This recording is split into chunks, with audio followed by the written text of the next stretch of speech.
Syria में अभी एक भी युद्ध पूरी तरह से खत्म भी नहीं हुआ है, लेकिन इसी बीच अब दमिश्क में एक बहुत बड़े युद्ध की आहट सुनाई दे रही है। दरअसल असद के सीरिया से भागने के बाद एचटीएस की अगुवाई में अबू मोहम्मद अल जुलानी ने सीरिया में अंतरिम सरकार बना ली और ये जग जाहिर है कि तुर्की, अमेरिका और इजराइल के समर्थन से एचटीएस ने असद की सत्ता को उखाड़ फेंका। लेकिन सीरिया में असद की सत्ता का अंत तुर्की का असल निशाना नहीं है, बल्कि सीरिया से अमेरिका समर्थित कुर्द लड़ाकों को निपटाना तुर्की का असली प्लान है।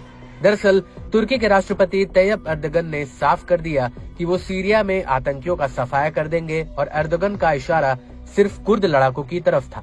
Tercihini terörden ve şiddetten yana kullananları bekleyen tek akıbet silahlarıyla birlikte toprağa gömülmektir.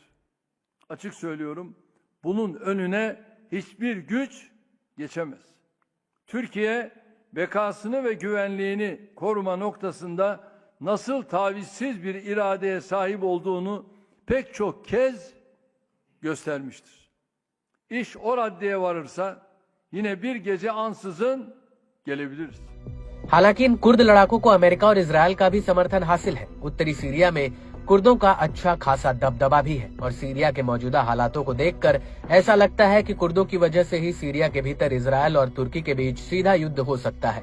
वो इसलिए क्योंकि इजराइल के रक्षा बजट और रणनीतिक सुरक्षा पर बनी नागेल कमेटी ने इजराइल को चेतावनी दी है कि उसे तुर्की के साथ सीधे टकराव के लिए तैयार हो जाना चाहिए। दरअसल नागेल कमेटी को इजरायली सरकार ने बनाया था और इसी कमेटी ने कहा है कि तुर्की अब ओटोमन साम्राज्य के जमाने के अपने प्रभाव को दोबारा स्थापित करना चाहता है, जिसकी वजह से इजराइल का तुर्की के साथ सीधा टकराव हो सकता है। रिपोर्ट में ये भी बात कही गई है कि सीरियाई गुटों का तुर्की के साथ जाना इजराइल के लिए एक नया जोखिम पैदा कर सकता है।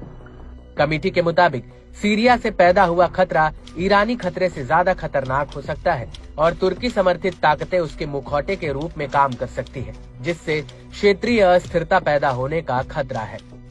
आपको बता दें कि इस कमेटी ने इजरायली सरकार से अगले 5 सालों के लिए रक्षा बजट बढ़ाकर 15 अरब डॉलर करने की सिफारिश की है। इसके अलावा कमेटी का कहना है कि इजराइल की सुरक्षा और मजबूत करने के लिए सरकार को अतिरिक्त F-15 लड़ाकू जेट्स, रिफ्यूलिंग एयरक्राफ्ट, ड्रोन्स और सैटेलाइट से lace long range missile system को और ज्यादा खरीदना चाहिए। इस सब के बीच आपको ये भी बता दें कि उत्तरी सीरिया के मनबिस के आसपास तुर्की समर्थित और कुर्द लड़ाकों में भीषण जंग चल रही है और इस लड़ाई में अभी तक 101 लड़ाकों की जान चली गई है, जिसमें 85 लड़ाके तुर्की के समर्थन वाले हैं, जबकि 16 लड़ाके कुर्द हैं। आपको बता दें कि ये जानकारी ब्रिटेन की Syrian observatory for human rights ने दी है। वहीं कुर्द संगठन SDF का कहना है कि उसने तुर्की के कई ड्रोन हमलों को नाकाम किया। वहीं तुर्की के रक्षा मंत्रालय का कहना है कि उसने सीरिया में 32 कुर्द लड़ाकों को ठिकाने लगा दिया है।